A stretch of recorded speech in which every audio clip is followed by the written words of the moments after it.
the research programs. So the first I'll mention is our Superfund research program.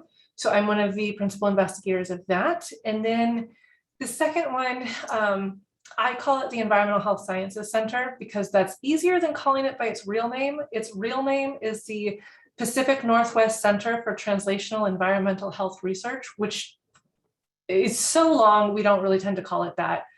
So I apologize, I just tend to call it the Environmental Health Sciences Center, or EHSC. But this is new. I'm actually really excited about this center. So I'm going to give an overview of both, and then I'd love to just more have a discussion about what these centers are, what they can be, and how we can work more with communities that are already doing a lot of work and how we can maybe make those complementary. So I'll start with the Superfund research program. This program has actually been around since 2009 at Oregon State. But it's only really been recently that we've started doing more outreach and trying to integrate our efforts with those efforts that are already being done. So it's in the name, we do research around Superfund sites. So I know this group is already very familiar with what a Superfund site is, so I'm not going to go into that. That being said, one of the things we do focus on specifically are a class of chemicals frequently found at Superfund sites. So we study polycyclic aromatic hydrocarbons, otherwise known as PAHs, or as my mother calls them, PAHs. You can call them either, but this is a specific chemical class that we're really interested in. I'm probably getting ahead of myself, so I'll try not to talk about them too much. I've been studying them for a long time. I get excited about them. Like, they're not great for you, but I find them really interesting to study. So I'll explain more about what those are. The second center, this Environmental Health Sciences Center, is brand new. So we were just funded last year, really at sort of the height of the pandemic. What's interesting about this one is we're not limited really in what we can study. So like with Superfund Research Center, we can only study Superfund sites. With our Environmental Health Sciences Center, we can study anything related to environmental health. And I take a pretty holistic view of environmental health. So it's this idea of what's in our environment can impact health. I view that as the health of humans, health of plants, health of animals, right? So if we're looking at environmental exposures, how is that impacting health? This center can help study that.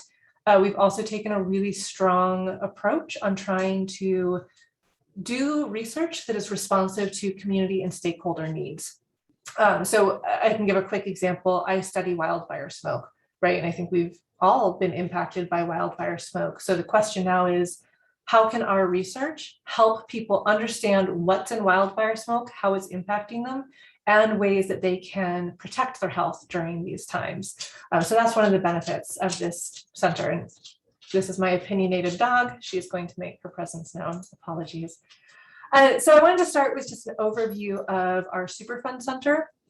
So this is I actually love this graphic because it's very simplistic, but it shows all of the Superfund centers in the United States. So we're funded by the National Institutes of Health.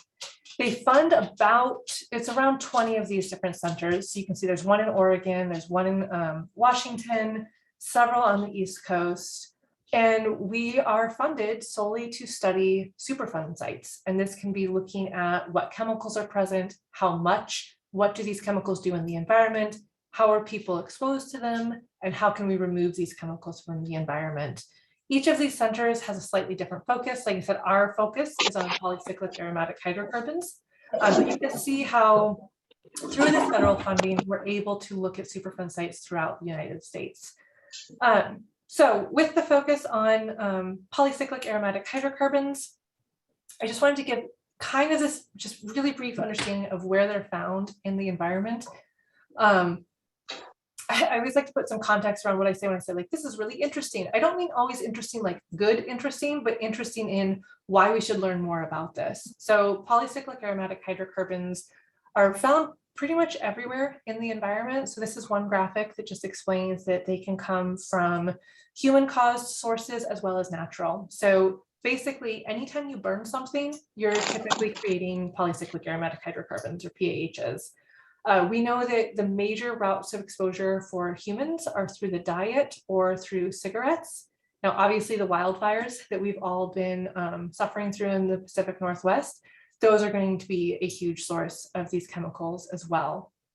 But we also know that they're found at Superfund sites in the soil, air, and water. And that's really where our focus has been, is understanding which of these chemicals are found at Superfund sites and what can we learn about them. So I'm just going to kind of leave it there. I'm happy to answer more questions about these chemicals, but I also don't want to turn this into a chemistry lecture because I don't actually enjoy chemistry. So I try not to subject people to that. What I did want to just do is sort of this overview of what our center does. So I recognize it's a very busy graphic and I apologize. My thought was that I can make these slides available afterwards if people want to sort of delve more into this, but I wanted to kind of give sort of the flow of what our center has been trying to do with Superfund sites and this particular class of chemicals. So of these chemicals, I don't know how familiar you are all with them, so apologies if I'm telling you what you already know. We don't have a lot of regulations for these chemicals. What that means is we know they're in their environment. We know that some of these chemicals are related to adverse health impacts. But we don't know at what levels we're seeing that. We don't know which specific chemicals could be causing this. So a lot of our research is what would be called basic research. We're trying to figure out which chemicals are present, at what levels, and what health effects are they impacted with. And one of the first ways we do that is through sampling the environment. So what you're seeing in this graphic, there's an individual wearing a wristband. We use passive samplers. So this can be a personal passive sampler, this can be a sampler in the environment.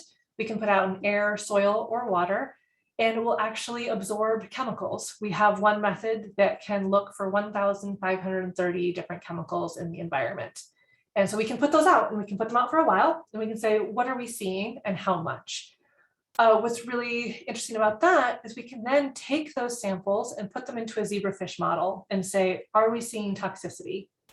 And I fully recognize we are not fish, but what's really fascinating with this model, and maybe a little terrifying, I don't know, fish kind of creep me out. I'm just like, that's my personal bias. But we share 70% of the same genes with zebrafish. I still don't know how I feel about this.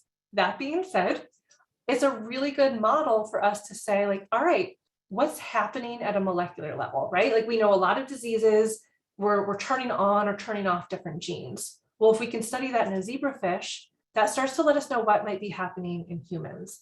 So it lets us kind of look like before we see disease, we can actually say, are we impacting these genes instead of waiting to say like, oh gosh, a lot of people are sick.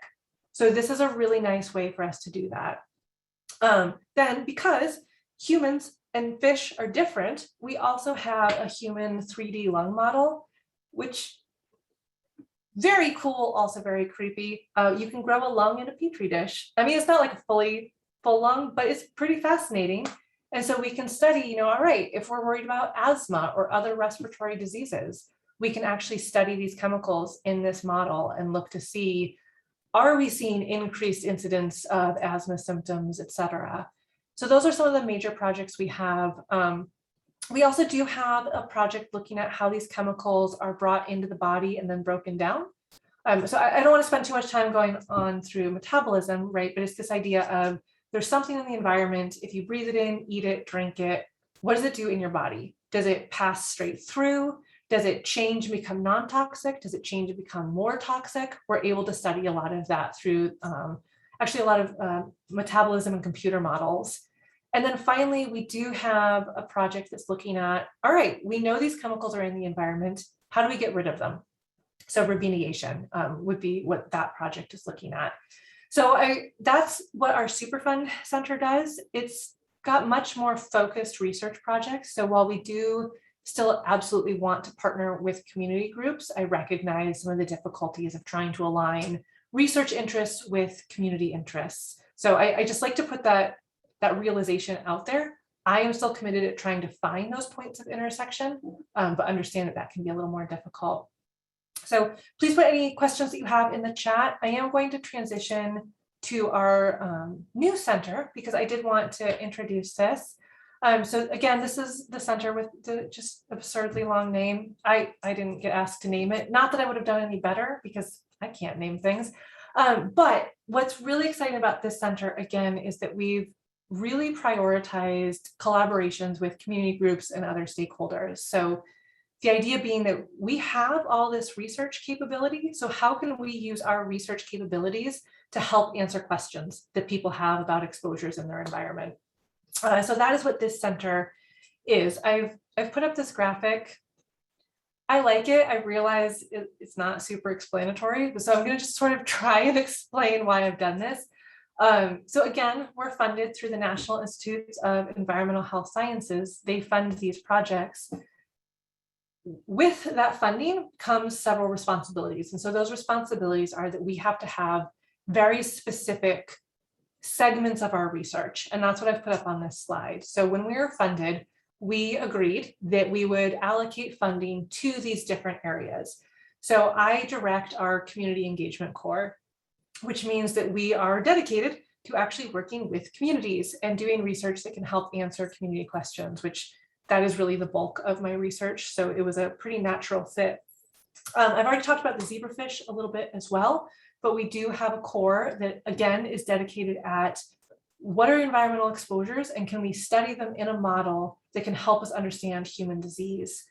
Then we have the integrated health sciences core, which is the worst name. I don't actually know what that means, but what it means for us is that we provide resources on statistics, study design. If you want to collect biomedical samples, how do you do that? So this core is really, if this is the study you want to do, how can we help answer those questions? Then we have a chemical exposures core that uses personal samplers so that we can understand what individuals are being exposed to. But I think probably the most important core, because it shows how dedicated the federal agency actually is to addressing this, is our pilot projects core. I think we all know research can be important, and under the right circumstances, research can gather the right information. But to be blunt, it all comes down to money, right? If you want to go collect samples, you need money for that. And that is what this center can help provide. We have an opportunity for people to apply for up to $25,000 worth of funding to collect samples and to do research. So if I really break this down, our center is basically set up to be scientific matchmaking, right? Can we match researchers with communities to address important questions? But Match.com for scientists is really hard to get funded. So instead we call it Environmental Health Sciences Center. All flippancy aside, I'm really excited about this. I think this is what needs to happen. I think researchers have a very specific set of skills, but then there's people that have been on the ground doing this work for a very long time that hold such important context. And when you merge those two together, I think you can get some really important information. So that's basically our structure. But to really break it down to what are we interested in, like what is environmental health and what do we actually do?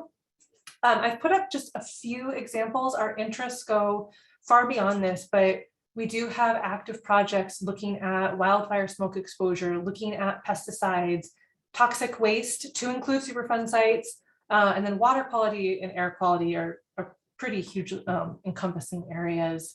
So what we do, again, it's really this idea of how can we match researchers with communities and other stakeholders to address these questions. So is that going to be gathering data? Is that going to be helping create educational materials like infographics, fact sheets, or videos? Is it going to be providing evaluation for projects or helping create surveys? Those are some of the things that we're hoping to be able to provide. So I've talked a lot about stakeholders. This graphic is really just designed to say that we're trying to bring together all different interests, right? We know that there's a lot of people that are trying to improve and reduce environmental exposures, and we're willing to work with all those groups. Now, I fully admit my research, I'm a community engaged researcher, right? I only do research if the community wants that research to be done. So I'm fairly heavily skewed towards the community side of this. But we do have researchers that have been really dedicated to saying, all right, how do we help industry create products that are friendlier to the environment? And how can we test products before they go to market to show that we're reducing risk as much as possible? So we've brought in a lot of these different stakeholders to try and do this work. And so what I wanted to kind of end on for this particular center are the different resources that we have available. And these are just three that I've brainstormed. So I'm always open to having conversations about other possible avenues of collaboration. But one of the first is obviously just funding, right? Again, collecting data, I recognize it takes money. Even just forging new collaborations can take funding because you've got to do that outreach. So we do have the pilot projects program, but we also have resources. Again, if people are trying to do door-to-door surveys or online surveys, helping to figure out the questions you want to ask, figuring out how to disseminate that, we have resources on that. We do a lot of material development. That's another thing that I do quite a bit of in terms of infographics, videos, even websites, and that can be educational or for doing research. And then one of the things I'm really dedicated to is improving access to data sets or to scientific articles, or even just finding someone to go speak at a workshop or a webinar, really trying to break down sort of that societal barrier between what's research versus how do you get access to that. So I'll give two final examples, and Michael, I'm so sorry if I'm going over time. I forgot to warn you, once I start talking, I'm Italian, we just go. And if we were here, I'd probably have pasta with me. So I wanted to give two examples. I did have pasta for dinner, that's actually true. So I wanted to give two examples of pilot projects that we've done lately that have actually come from community questions where people have said, look, here's what we know we're being exposed to, here's what we know about the situation, can you help us? So one is industrial pollution in West Eugene, Oregon. So there is an industrial facility that has been of concern for the community for a fairly long time. And they've asked, can we come in and can we do some air monitoring? And what's really interesting about this project is it's gone beyond just collecting data. It's also gone more towards the building partnerships and increasing access to information about this particular facility. So yes, we are going to go in, we're going to be doing air sampling and monitoring of people as well. But we've also committed to just doing a lot of educational work and saying, here's what information we know, here's how to get access to it. We have another project that I'm not involved in, but I still think it's just the coolest thing. And it's air pollution monitoring in Portland, Oregon, where a community group, they were looking at the Purple Air Monitor networks, which is a great network, right? These are, I'm going to say cheap. I'm talking like science cheap, right? Where a monitor is still $250, but anyone can buy a monitor and put it up and it uploads air quality data to the internet. But they realized that there was this huge socioeconomic divide where you had wealthier areas of Portland have tons of monitors, less wealthy areas of Portland had no monitors. So when you were trying to make decisions about what people are being exposed to, you didn't have the full story. So they applied to get funding to purchase more Purple Air monitors to start sort of closing that gap in Portland and putting those monitors out. So I think those are just two nice ways to explain how we can use this funding to be able to help address some of those community questions. So with that, I'm just going to leave this slide up for a moment. And I mean, Michael also has my contact information, so you're all welcome to get that, and we can put it in the chat, I'm sure, as well. But I think I've talked for more than enough, so I can take questions. You've done great. You've done great. Diana's information is in our announcement. So you can find all of her information in our CAG announcement or in the EPA's announcement. So whichever one that you were able to get that notice about the meeting tonight, you'll be able to find all of our contact information there. So so there are a few questions in the chat, and if there are any other lingering questions, please put those in, and we'll get to those here. So we have a question here from Alex Lopez. How accurate and effective is the current method of assessing risk from PAH exposure based on toxicity equivalency with benzopyrene?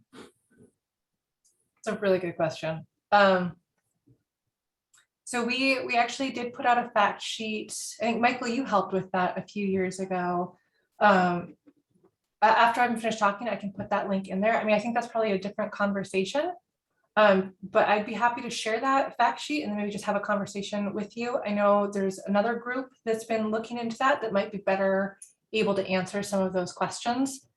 So I don't want to punt on that question, but I also feel like I could spend 20 minutes having that discussion. So I'm looking for Alex, I'm not seeing them, but I'm here. I'm just in the process of moving and don't have access to an air conditioner, so I'm No, you're keeping my good. video off. And I apologize. I know that was probably a can of worms question. I've just seen that method used both in Oregon and Washington many times, and I'm just wondering how accurate is assessing toxicity that way. But Right. No, I mean, I understand this might not be the appropriate forum for that specific question. yeah, what I will do is I'll put a link in the chat for the fact sheet that we pulled together. I mean, so I think what you're really asking is the way that's being used to do that is based off of IRIS values. And so these are values that are going to be pulled from the literature to say, what do we think the toxicity is of benzoate pyrene, and then applied. And then you've got sort of this secondary analysis of these toxic equivalency factors, which I think is what your question is asking about. So I'd be happy to chat with you maybe after that. But yeah, it is kind of a can of worms, just in like the science gets really, I don't want to say complicated, it's just there's a lot of different variables that go into it. So if you're okay with it, Alex, I'll put that link in the chat, and then please feel free to follow up. Sounds good. Thank you. Mhm. Okay, all right. And so our second question is, this is from John Marshall. Could you elaborate on any work you are doing directly with sample data at Portland Harbor Superfund Site?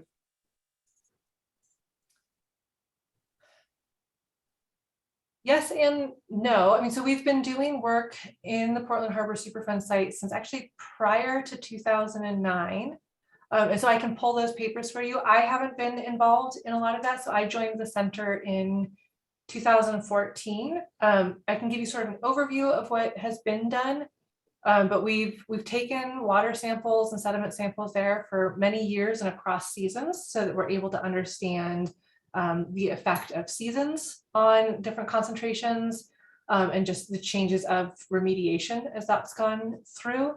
So it's kind of a large question. So I might need a little more feedback on that. We're not currently sampling in Portland Harbor, but we do have samples going back many years, and we've actually been able to create a mixture of the chemicals in Portland Harbor. So one of the things I didn't talk about is how we've been trying to address a lot of the toxicity, and we're moving more and more towards mixtures toxicity. So what that means is, the way toxicology has traditionally been done is you take one chemical and you study it and you say, okay, this one chemical does this thing and this chemical does that thing. But that's not how we're actually exposed, right? We know that we're being exposed to all these chemicals at the same time. And so a lot of the work that we've been doing in Portland Harbor is taking these mixtures and trying to figure out, how do you study a mixture? If we know that mixtures are changing constantly, is there a way that we can actually say, like, all right, you're exposed to these 30 chemicals, but maybe all the toxicity is coming from these 3.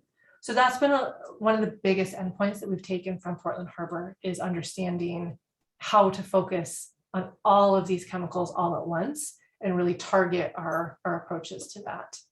So I know that's not like I'm sort of new to the group, Diana. So my question is, if you could just describe briefly, and you don't have to go into great detail, but how has the work that your organization or your research group has done, how has that been integrated and used in terms of the planning for the cleanup? In some general sense, can you kind of describe that? That's actually not a question I can answer. I can definitely go back and ask for some of that answer. I think the major difference, though, is that we have, so we do research, and that's going to also be separate from the regulatory actions that are going to be done. So I don't want to comment on the regulatory actions, because that's not what we do. But we are doing research that will hopefully ultimately inform how regulatory actions can be done in the future. And that's a lot of what we're doing with the mixtures work, right? Is trying to understand, if we're being exposed to mixtures, what are the best ways to study that? But I can go back and try and see if I can find a more concrete answer to your question. All right, good question. And this is my question. I just wanted to ask you, just to elaborate, is this a pathway for creating a citizen or community scientist? I kind of feel like, since you were talking just a moment ago about the research and then the regulatory work, if communities are involved in doing this science work or becoming scientists, maybe they can affect, those regulatory,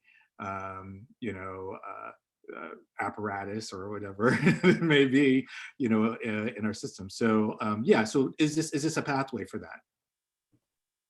I mean, I think so, yes. Now I'm going to fully acknowledge that, like, I wear a lot of hats in these conversations, right? Like, I've got my Superfund hat, I have my environmental health sciences hat, and then I have my hat as a researcher, and I'm a community engaged researcher, right? Like, I only want to do research if people are like, yeah, this is what we're concerned about, we'd like to know. So in terms of community engaged research opportunities, we are trying to do more research projects where we're saying, we need to talk to people, right? Like, we need people that live in these areas to wear samples or to tell us, are you smelling odors or what is happening?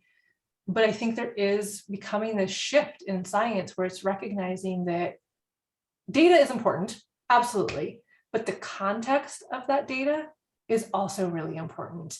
And that's one of the things that we're really trying to bring in with these centers. So I guess I have a really broad view of community engaged research where it can go beyond just, oh, you collected this data point, but it can also be like, you collected this data point and here's what you need to know about that data point.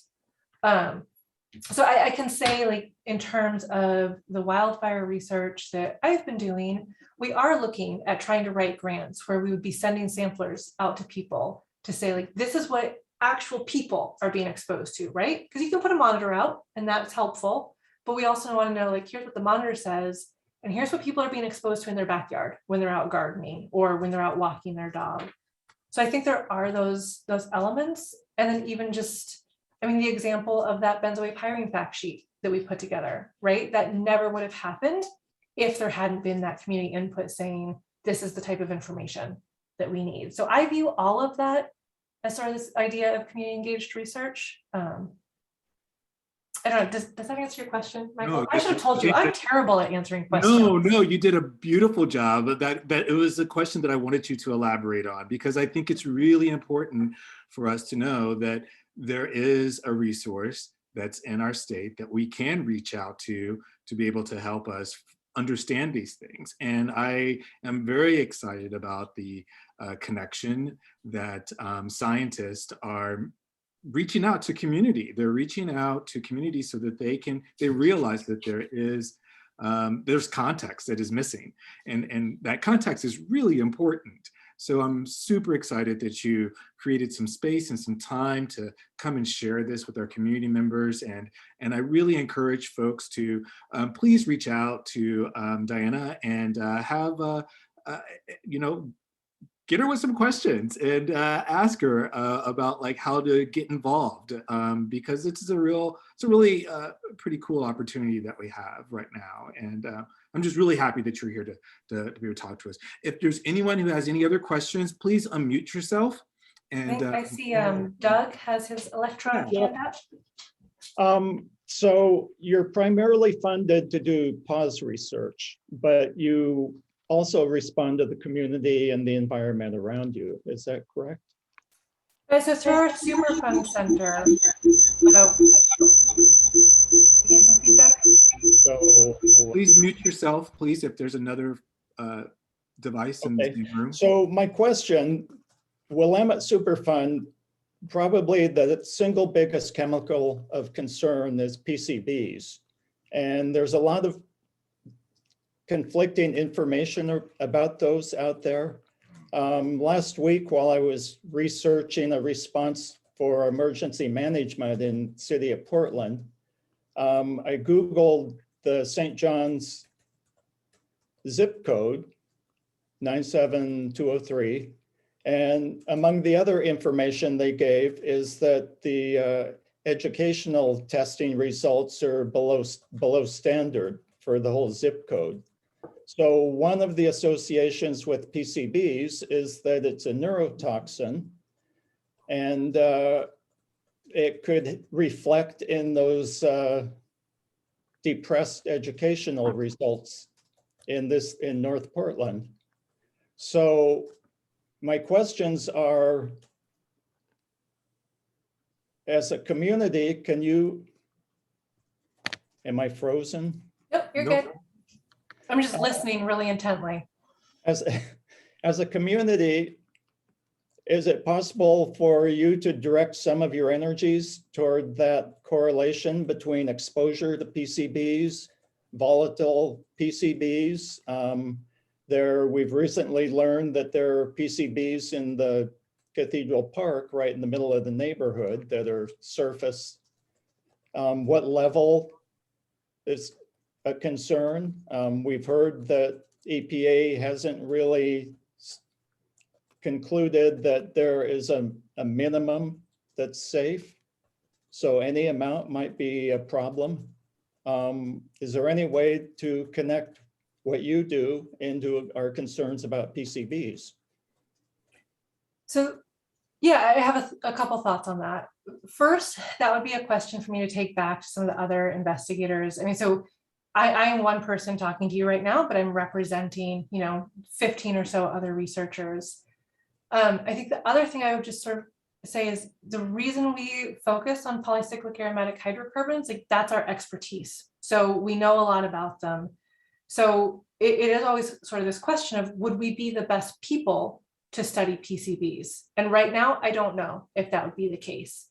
You're I one do. we have access to, so that's a starting point.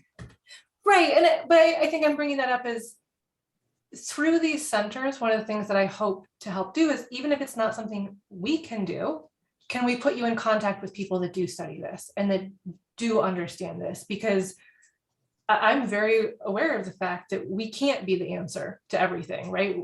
Yeah, we're scientists, but we're scientists in, well, there's this joke, right? Like you have a PhD, which means you know a whole lot about a very, very little, which is true, right? So we know a lot about PAHs, but not necessarily about other things. So I think the first step for me would be to understand more about those concerns and take it back to the other researchers that I work with and figure out, is this something that we can help you address? Or is it something that we would need to find other people for you to talk to? Okay, thank you for that. A second question, as a community group, we often have to be in a position of telling people that PAHs, which they're familiar with most of the sources, they're part of everyday life, and it can be really hard to convince them they're dangerous. How do you respond to somebody like that? They're used to a burned steak or smoke from the neighbor's fireplace, or how do you relate what they're exposed to in the environment to their personal health? Yeah, that's my entire research program, actually, is like, it is so difficult, right? Because we know they're everywhere in the environment, but the other tricky thing is we don't have regulations for it, right? Like I can tell you, we know that if you grow up next to a really busy street and you're breathing in car exhaust, that children in that neighborhood are more likely to have exacerbated asthma symptoms. I can tell you that, but I can't tell you at what level, right? Whereas when we're talking about other chemicals, we often have a level, and we can say, if you're above this level, we're going to see health effects, but if you're below it, maybe it's okay. And that's really tricky with these chemicals because we don't have that, which is one of the reasons, honestly, probably one of the biggest reasons that we've chosen to focus on these chemicals, because we know they're in the environment, we know people are being exposed, and we know that there's associated health concerns. So we're really trying to push our research to saying, all right, where do these health concerns become evident? Like, is there a level where we need to say, this is a problem? And there's thousands of these. Some of them much worse than others, right? Like we know benzoate is a carcinogen. One of the ones I study is retine, which is associated with wildfires. Well, retine, not necessarily a carcinogen, but it has respiratory effects. So I don't have a good answer for you, because really what you're cluing into is the state of the science, right? How do you convince people that, like, yeah, we should be concerned about them, but we're not sure which ones to be concerned about and at what levels? That can be tricky. So in my research, what we've tried to do is identify the specific chemicals people are being exposed to and tie that back to specific health effects. So if I know that someone's being exposed to phenanthrene, I know that's going to be associated with tightness of the chest, difficulty breathing, some wheezing, et cetera. And so if these are concerns of yours, here's methodologies for reducing your exposure. But yeah, I mean, your question's really good. Yeah, so we all want simple answers, but maybe not this time. The other thing I'd like to say is I'm really encouraged to hear you talking about mixtures of different things in the air. That comes up a lot in public meetings we go to, where if you isolate one thing, maybe you can't prove it's causing damage, but if it's acting synergistically with a handful of other chemicals, maybe it's really bad. So I'm encouraged that the science is starting to explore that. So you've accomplished something at the meeting tonight. I'm glad. I'm sorry, the dog is drinking water. She has 5 water bowls, but will only drink out of this one when I'm in meetings. No, we're really looking forward at going into mixtures toxicity. I mean, it's difficult because there's so many different mixtures and there's so many different ways to approach them. But we just had a student actually present at the Northwest Toxics Community Coalition a few months back on some of the approaches that she's taking. And this isn't just our center. We've got, I know EPA has been doing some really good work on mixtures toxicity. So I think this is really the new way that science is moving forward. We're focusing right now on pH mixtures, just because if you can crack that nut, then you can start saying like, okay, what about pHs plus this chemical group, plus this chemical group? But the more variables you add in, it just gets exponentially more complicated. So we're chipping away at it slowly. Thank you. Mhm. All right. Any other lingering questions while we have Diana here? I've got one, Michael, or actually 2. All right. I really appreciate the study of multiple items causing problems in biologic systems. Biologic systems have a bad habit of using 2 things and multiplying their effects hundreds of times. The other question that I've put on the chat is, this year it's dry and the people on Sylvia's Island are pumping a huge amount of water for irrigation. How are these pollutants that are in our harbor affecting the food supply, and are they going to be getting into the food chain for people?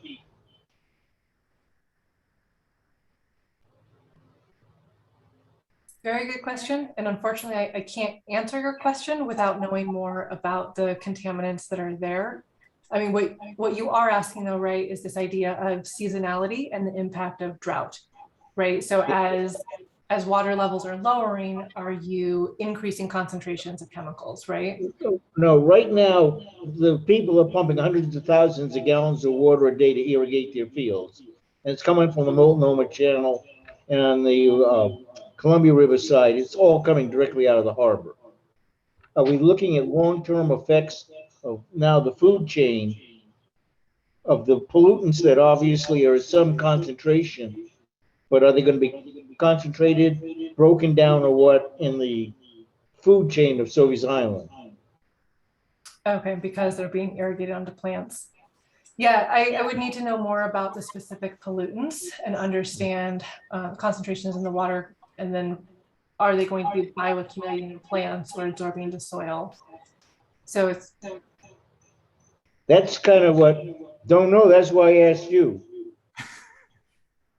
sorry, Well, I've been told I'm honest to a fault in some of these cases. I don't have an answer for you on that. Is it a concern? Okay. Sure, but I can't tell you Okay. right now. I'm going to give you an example of 2 compounds that are now and then present in the environment, but together are deadly. One is carbon tetrachloride, and the other is alcohol. And this was killed a number of people in a submarine crew in the 40s. They cleaned the stuff up, went on shore leave, and with 8 hours they got drunk, which sailors do. It's amazingly toxic on the kidney as a combination. Either one of them is no problem. I really commend you for looking at these combinations, because within the biologic system, these combinations are incredibly deadly. No, absolutely. They are. And I think that's why we've been really interested in looking at the mixtures effects and trying to go beyond just an additivity model. But also, one of our projects is looking at how are these chemicals broken down in the body. So you can have something that, like you said, on its own may be fine. But if you're exposed to two things in the body at the same time, what are the impacts of that? And so that is some of the work that's being done. I mean, again, specific to polycyclic aromatic hydrocarbons, but we are aware of those potential interactions. All right, well, thank you. Thank you for that, Steve, and thank you, Dino. There's a request that we'll have to have you back to discuss some of those specific topics and impacts on those mixtures or the pHs that you're looking into. Sounds like a great research project, and this was great. So thank you once again for that there. And we're going to move on into our second presentation here with Tim Wessel. And Tim, Tim is going to be talking to us about bees. He's the bee master, and also the relationship that he has with some research that's going on at OSU and Portland Harbor. All right, take it away, Tim. Okay, thanks, Michael. Boy, what a lead up that Diane has given me. I mean, there's so many things that overlap. It's kind of exciting to hear about that research. And of course, coming from OSU, I'll be talking a little bit about some of the research that's going to be happening here. I am not a scientist. I just play one in the movies, but I do get to work with scientists. And one of the things that I'm going to be doing here, and I'll talk about it here in a little bit, is working with Dr. Ramesh Sagili, the head of the honeybee lab down at Oregon State University, and his researchers that he is going to be having come on here shortly. I wanted to just go a little bit over about who I am, what I do, why I'm hanging out with the bees at Green Anchors. Green Anchors is an industrial marina, art space, and business incubator, and we're working to create a safe, sustainable, productive, and inspiring place for fish and people on the Willamette River. And for the past 10 years, we've been developing our river-related and river-compatible programs, including our honeybees on the river. And our team is implementing, I'm sorry, I'm reading through some of this because one of our crew here has put this together for me, but this is very well said. 5 to 10 year plan to fully revitalize our waterfront and to develop a commercial marina that can provide much needed services, public access, and boating opportunities to the residents and visitors of Cathedral Park. Recently, we received draft approval from Oregon Department of State Lands to move forward with our project concept. And over the next 3 to 5 years, I think it might be a little sooner, but I'm always anxious on these things. We will be engaging stakeholders and public in collaborative planning process to complete our site plan, restore and augment our fish habitat, construct a fish-friendly pier to protect our salmon and provide marine services, and complete the development of our upland footprint, and develop our river-related business and provide public access and opportunities for the community to experience the river. We really appreciate the community's ongoing support and look forward to engaging you in planning the process in the coming year. Okay, now that I've read our disclaimer and who we are, I want to talk about some fun stuff that I'm doing with honeybees. It's incredible that some of the overlaps that I was hearing from not just from Diana, but also from the questions that came from Stephen and Michael, yours. And the pollen is the source of how we're going to be doing this research. It's basically the pollen that the bees collect from the flowers. And then I send the pollen down to the research lab, and the mostly what they do at OSU at the honeybee lab is study nutritional analysis for the pollen, and that's their main objective, and that's mostly what they do. But recently we had a scientist that is unfortunately moving on, but I think we're going to stay working with her. She's moving on to the University of Mississippi, and her studies were going to be in understanding the impacts of atmospheric pollutants on the honeybees. And the way you do that is by, taking some of the pollen. And I know this looks like a lot of pollen, and it is. I mean, it's like a day's work for each one of the colonies. But once we take this pollen, the bees will actually say, hey, we just lost a bunch of pollen. Somebody came in here and stole it from us. We're not sure who, but we need to really get out there and work harder and get some more pollen. So actually there's a net benefit in some ways for us to take some of this, because then they hustle and get more pollen, and then it allows for the research to continue. But what they look at initially is the nutritional analysis. This is the aminos and the fatty acids, the proteins, and the breakdowns from the variety of flowers that we have along the banks of the Willamette River.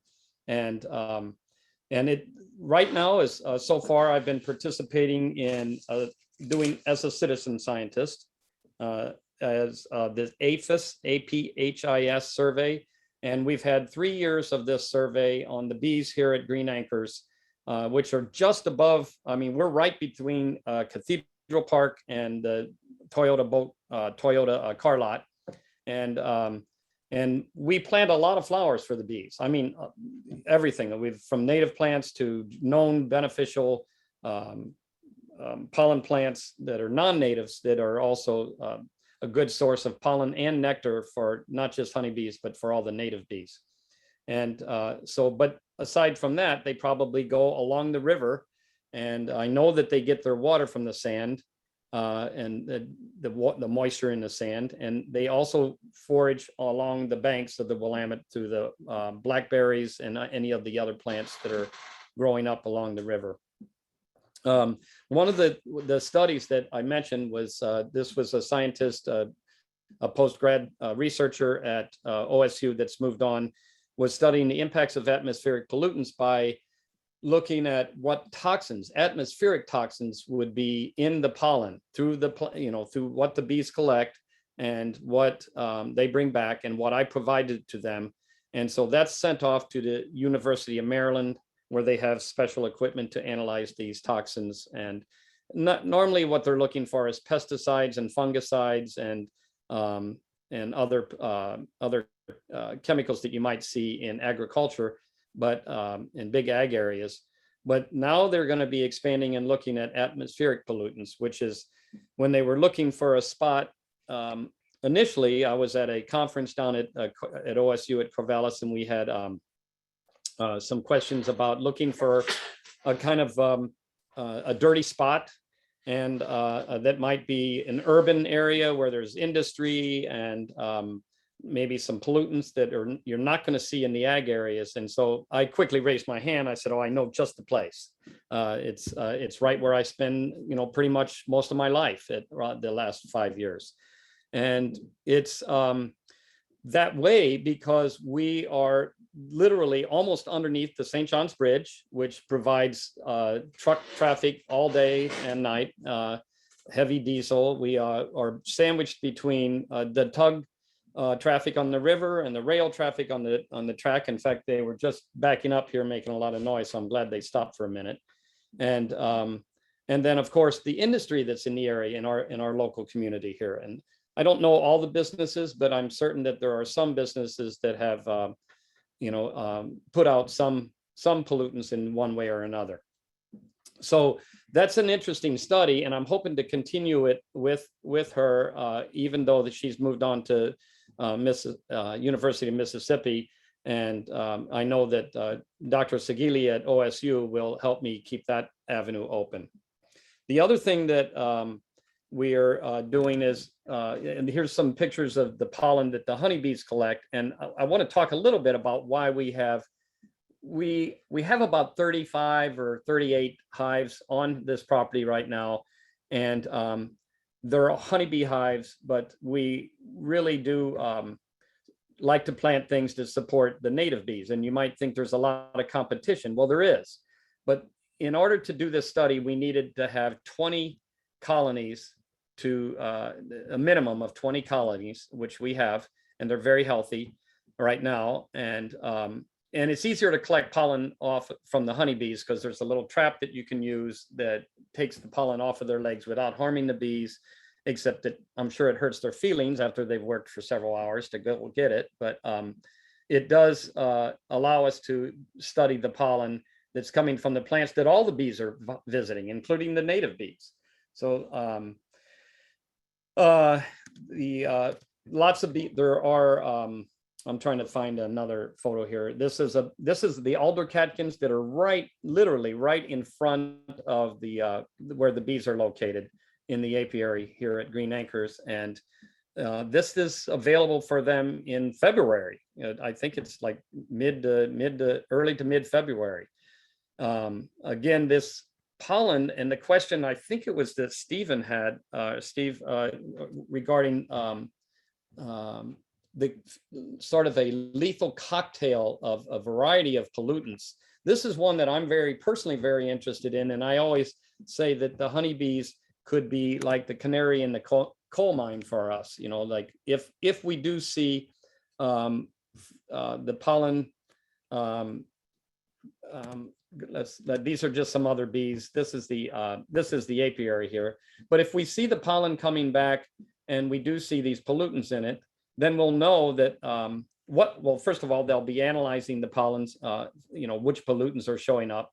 And we just recently got our survey back, actually yesterday, for this year, and it showed that there were just trace amounts of a variety of chemicals. And I will post that and make that available, that study, afterwards, once I get it. I had some technical difficulties here because our Wi-Fi went down, and so I was kind of rushed putting some things together.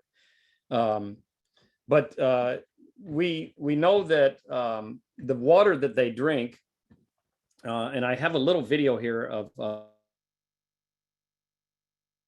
the shores of the Willamette, right below Green Acres here, comes from basically the sand. I mean, they're terrible swimmers, so they siphon the water through the sand, which is right now covered in a green film from the green algae, is it the green algae? That's what they,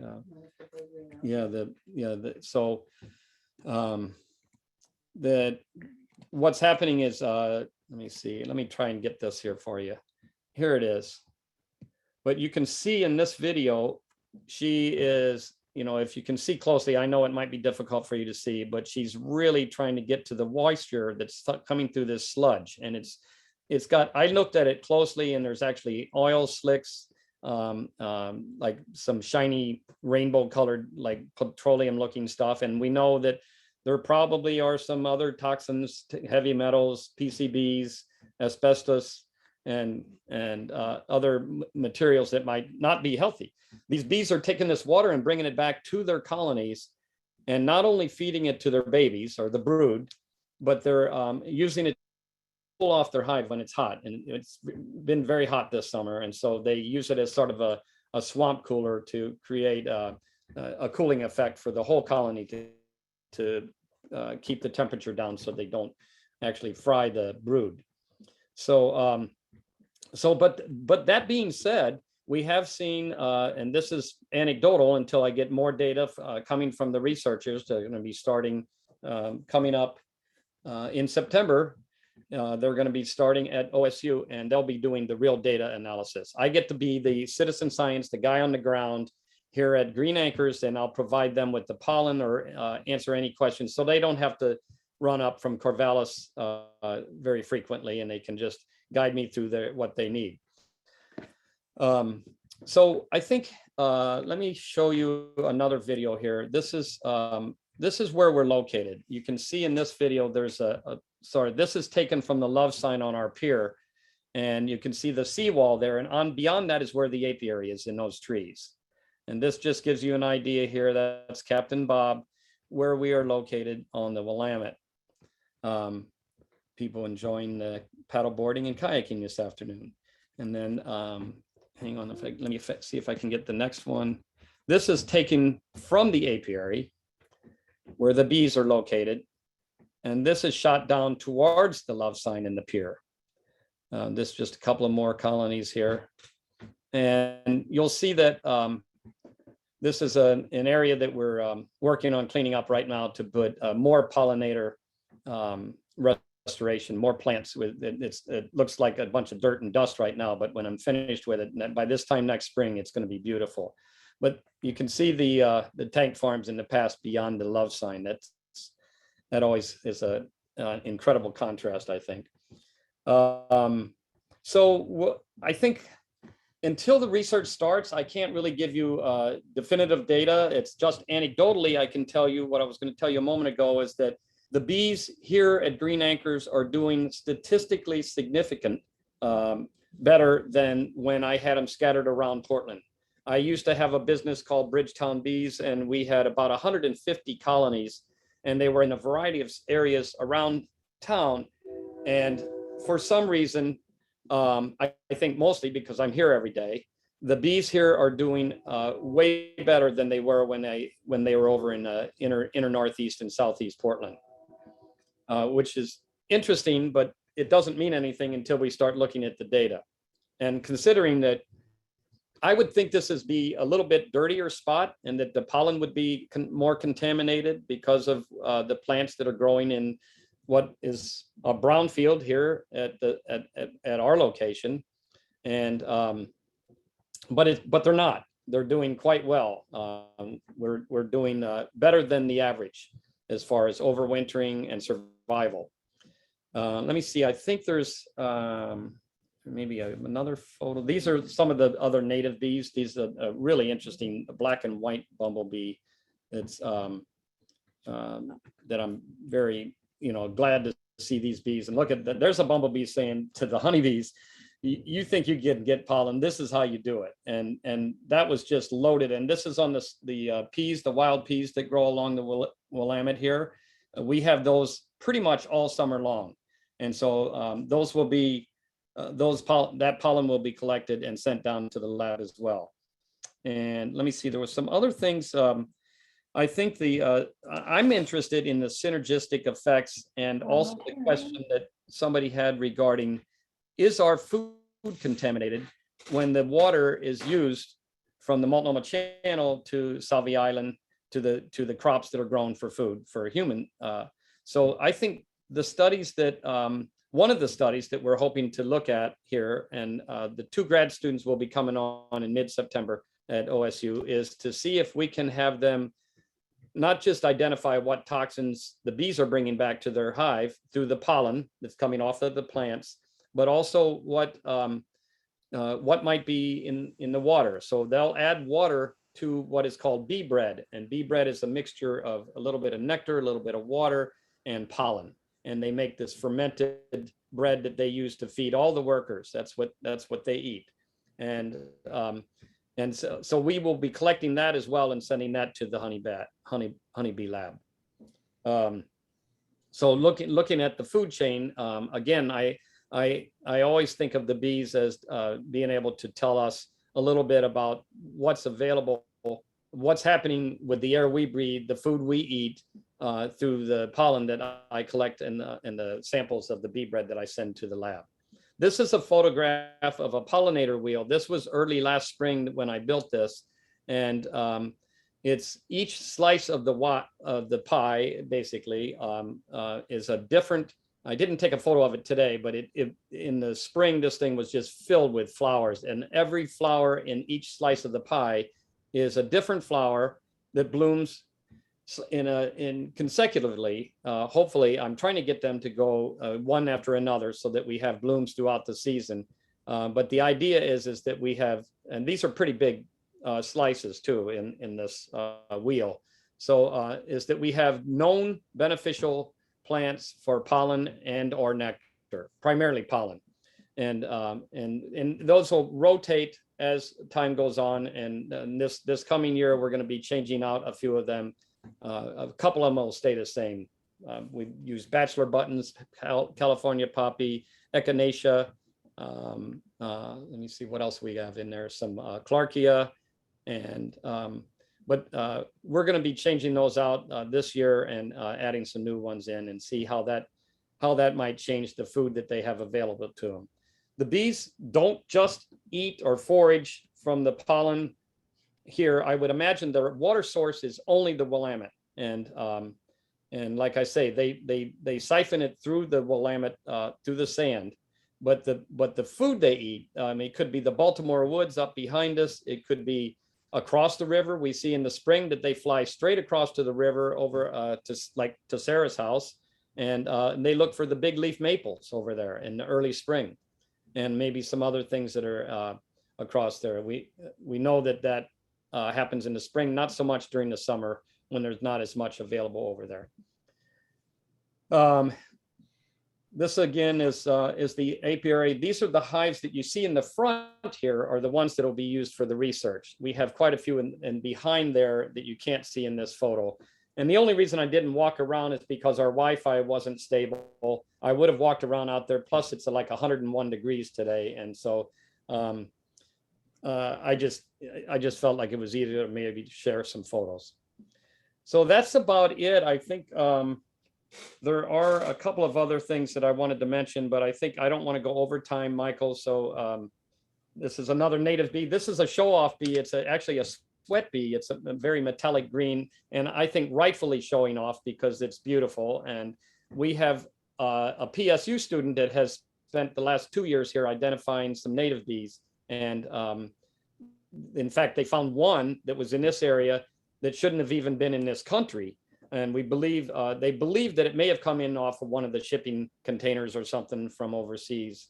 And so they were down here trying to find that bee again. They found one that landed in one of the trap nests, and they didn't get a second one, but that was interesting to see that.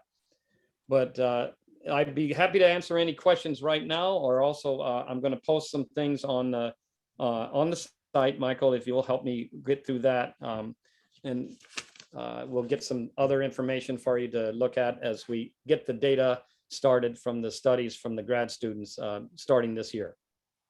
Very good, very good. And is that data going to be on the Green Acre website under your kind of B section of the website there? It's not right now, but absolutely, that's a great idea. I think I'll talk to our guys here that do the fancy technical stuff and see if we can get that on there. It's about a 6-page. The one report that I already have back that shows the toxicity levels and the disease levels on the bees, which is a pretty glowing report, I have to say. I'm very proud of it because they measure it by what percentile you're in compared to other beekeepers around the country. And so you don't want to be in the upper percentile for this because it's disease, evidence of disease. So I was in one of the main ones. I was down in like the very bottom, in like 16 percentile. So we're pretty happy with that. Nice. But yeah, I'll put it on the Green Acres website. Yeah, and if you got the announcement from the CAG or through EPA, there should be a link in that announcement to Green Acres and to Tim's area of that web page for Green Acres. So if you have that, you'll be able to find that there. We do have a couple of questions in the chat, and one question from Dana is, what was the name of the plant that is available in February for the bees? I guess the one that was kind of the column. Oh yeah, the hanging. Those are from the alders, the alder trees. It's the catkins, the alder catkins that hang down. Yeah, I'm pretty sure that might have been a willow in that one photo, but I'm pretty sure it was the alder catkins that are right on the bank. I can go back and look at the photo, but I'll check it out, Dana, and if it's they're if you have any alder trees, the catkins are a great pollen source when there's not much else blooming in February, if you know our weather here. So yeah, I'm pretty sure that's what that was. All right, and then we have another question. You are harvesting. Are you harvesting the honey? And if so, has honey been analyzed? The honey has not been analyzed here other than for the moisture content, which, and we are harvesting honey.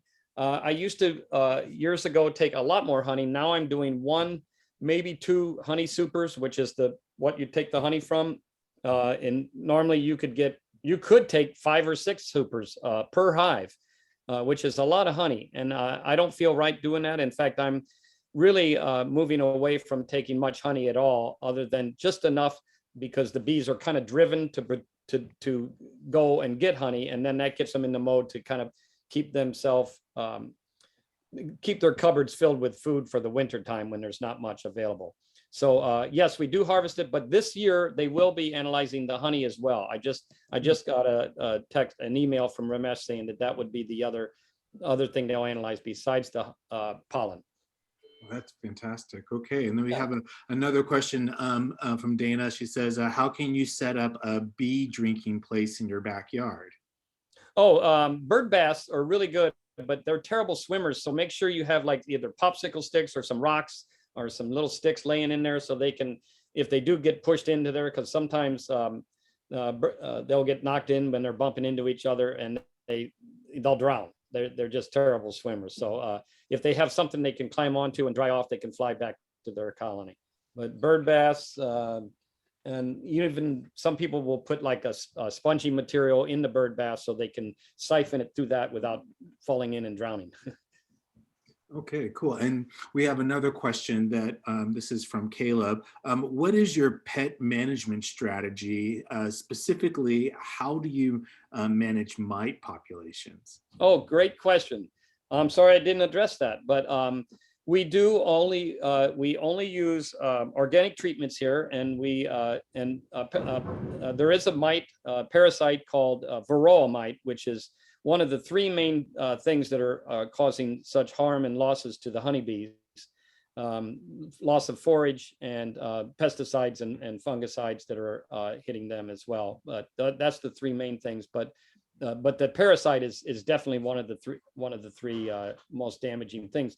We have really good, very good results from our testing for the mites. So it's working. We use two treatments. They're organic acids. One is oxalic from the plant Oxalis, and the other one is formic acid. And we're kind of like moving now to only doing oxalic acid, which is, like I say, another organic vapor that we put in there. It's very harmful to the mites and not harmful to the bees. The formic acid was a little bit more detrimental to not just to brood, open brood, the larvae, but it was also causing some queen loss for a lot of beekeepers. So we're kind of moving away from that because of you cannot use it above 80 or 85. I think it's 85 degrees. And now that we're having these summers where 85 is kind of the medium temperature, so we're trying to get away from acids that are impacted by the heat.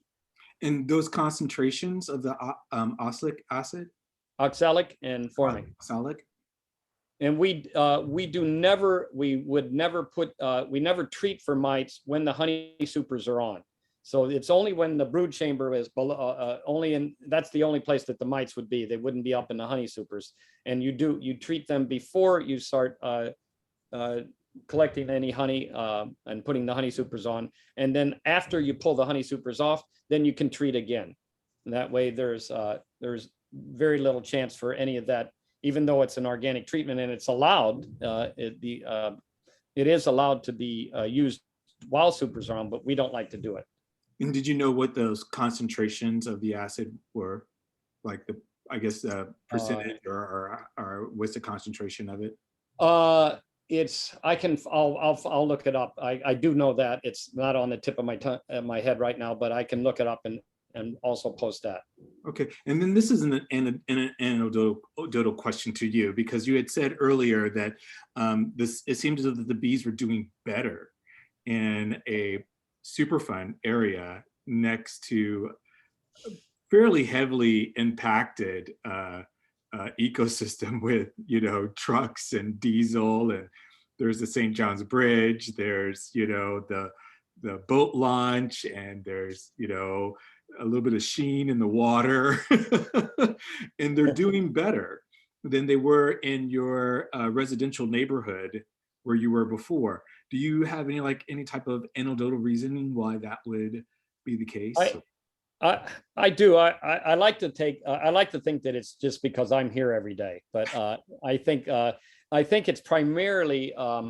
I think it's a lot to say, and this is a positive thing about our community here in St. John's is I think people here, and I've talked to a lot of people. I know a lot of beekeepers right here. There are other beekeepers that are right up the street from us. They're very and we all talk to as many people as we can and say, please plant forage, please don't spray pesticides and fungicides, and please put out some water. And so we're always reaching out and telling people that. We have a strong community of beekeepers here in this area.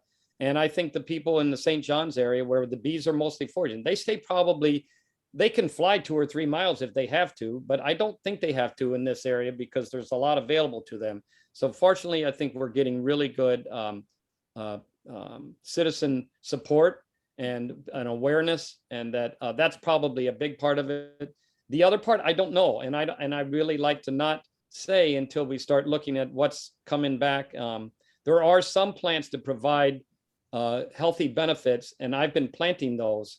And it's more, the more we find out about those plants, we're going to try and do more of those. There's one that has a sterol, basically a cholesterol that the bees need in the late fall, in the early going into the fall.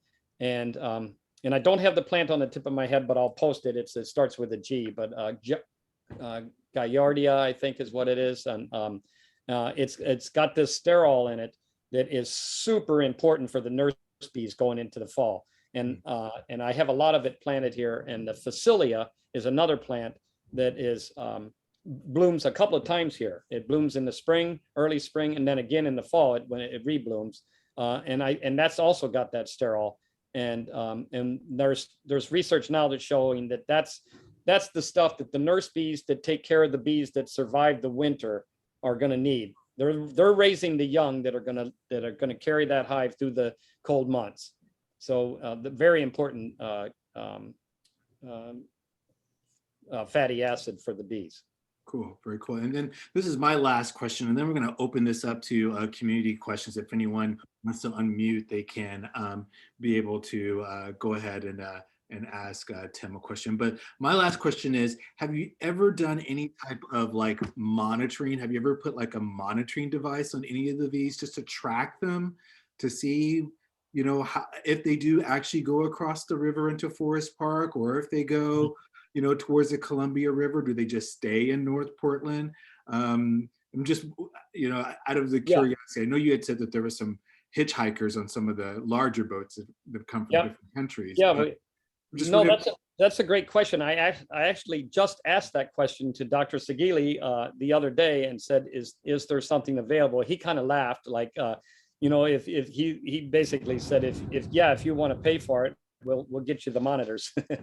But I have not done that, Michael, and I'd be very interested in that. We just know that if the forage circles are usually, you know, like 1 mile, 1 mile out, it's definitely within a mile, I would imagine, to across the river, or, you know, getting close to it. But we're pretty sure, just anecdotally, we see them fly across the river. And one of my partners here, Matt, he's seen them come back from the other side of the river and land on the tug to take a breather on the Captain Bob. But I might ask and see if we might be able to get some of the small monitors and do some, you know, see if we can track where they're, you know, how far out they're going. It's a tricky thing, and I'm not sure how they would do it, but I'd be interested in that data as well. All right. Well, folks, Tim loves to talk about bees, so this is your chance. We have, if you have a bee question, if you have something that is a particular interest about bees in North Portland or in Portland in general, this is going to be the time to get that question out now. If you want to unmute and ask him directly, here's your chance. Don't be shy.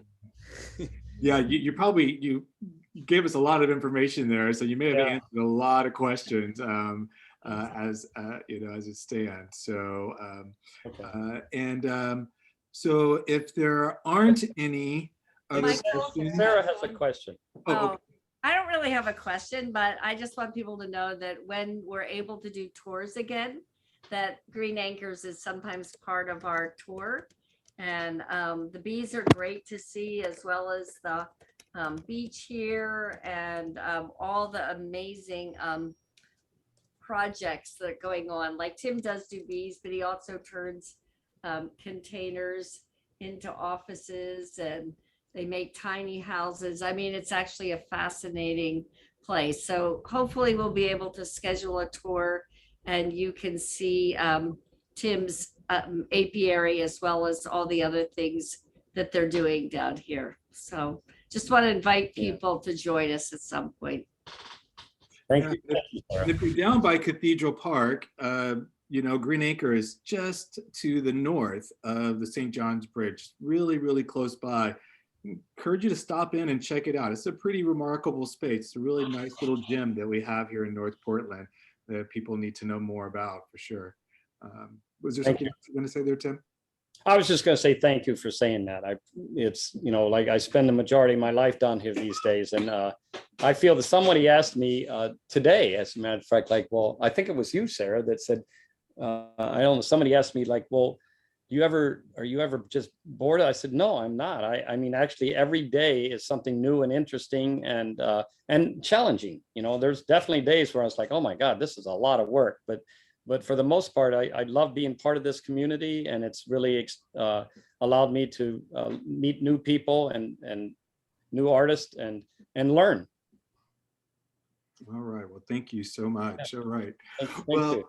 well, it's we have more time. So if there's anything that anyone would like to say, if there's any questions that anyone want from Diana from our first presentation, you can ask those questions now. If there are any announcements that anyone would like to make, or if you're a part of an organization and you want to share out your organization, what do you guys do in the community? How folks can reach out to you. This is the time that we can, you know, we're going to create some space for that right now. So, Hi, Michael. Yeah. Yeah, this is Scott Brown. Yeah, Scott. Wanted to ask a question to Tim about bees.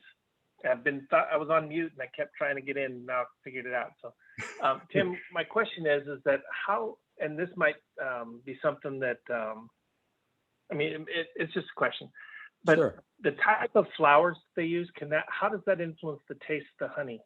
I just remember as a kid, there was this big field near Lockheed Martin that my dad had a beehive that was stuck in some part of the facility there. And that honey tasted entirely different than sage honey. And so I was curious, are you aware of the different types of how those flowers influence and all that? I am. As a matter of fact, we have honey tastings with the Portland Urban Beekeepers, and by the way, they this is their educational area for classes as well. We have a honey tasting every year in December, and there's such a variety of honey flavors that come from the different plants. One of my favorites is we have Persicaria that goes along the riverbanks, and it's a little small flower, the indigo Persicaria. I'm sure many of you've seen it, and also meadow foam. It's just incredible. It tastes like, I don't know, I would say vanilla spice chai or something. It's an incredible flavor. But yeah, Chloe, if you can give them enough of that flower, the honeybees are generalists, so they usually fly around and visit a variety of flowers. One day they may only visit some Dutch clover, but the next day they may be on the echinacea or the bachelor buttons or something. So you get this, what I call wildflower mix. So it's slightly different. There might be a slight difference in flavor, but if you have a big source of one flower, fields, you know, like an acre or more, then you can really have some impact on the flavor of the honey. And yes, I'll have to post when we're doing our honey tasting, and you can come down and you can try some of the different honeys from around Portland. Oh, that'd be exciting. Well, the reason I mentioned this is that, my dad brought home this honey in a big 5-gallon glass container. Oh yeah. And it was green colored. And I asked him what type of flower was in that field, and he said it was a thistle plant.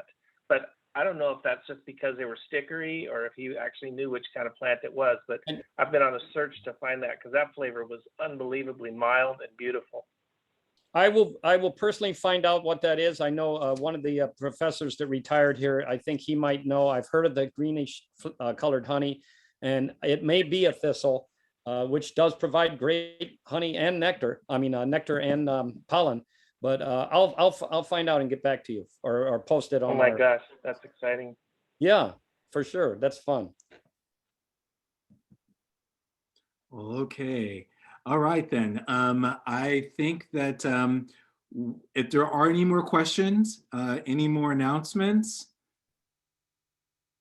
this is the time. Anybody? Anyone? Anyone? If that's the case, then we may go ahead and call this an evening for the Portland Harbor CAG meeting for August of 2021. So happy that so many people are here. Dana, Tim, thank you so much for being here. Thank you so much for making these amazing presentations. I am super excited about the new program that's happening at Oregon State University to get citizens involved, community involved in research in their own communities. You know, that is such an exciting thing. And I'm really grateful, Tim, that you're in our community here in North Portland and doing such great work with the bees here and getting us to figure out, like, you know, what is happening on these small levels that can actually impact us. Really good work. I'm really excited that you guys are able to share what you guys do. It's very grateful. Yeah, thank you. We will be having I believe next month we will be having our Portland Harbor Collaborative, and with EPA, that's in September. So look forward to seeing you folks there. We'll be resuming our CAG meetings the month after in October, but we'll also be sending out a newsletter for the month of September about any things that have happened this month in August and what will be happening in September as well. So keep your eyes open for the Portland Harbor Community Advisory Group newsletter. Yeah, so thanks folks for being here tonight. Thanks for creating the space. Stay cool out there. It's going to be a hot couple of days here coming up. Make sure to check on each other and take care of each other during this crazy time as we are experiencing COVID again. So looks like we're going to have to start hunkering down and doing what we did before. So it's just, let's just do it so we can move through it.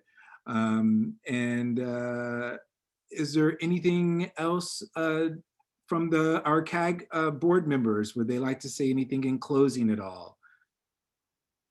I just want to appreciate Michael for helping to put this together. And I know that it's a lot of work, and I'm just trying to tell him that it's well worth it, and how much I appreciate all the different topics that CAG brings to the Superfund discussion, bees and universities and just gives us a perspective. So I just want to send a lot of appreciation Michael's way tonight.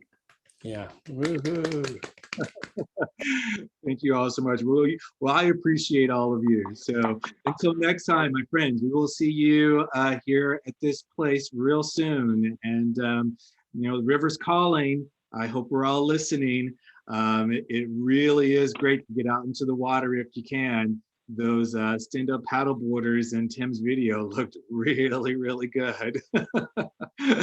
So yeah, so get out into the river. Like I say, it's calling, and we are listening. Thanks, everyone. Have a wonderful evening, and we'll be talking to you soon.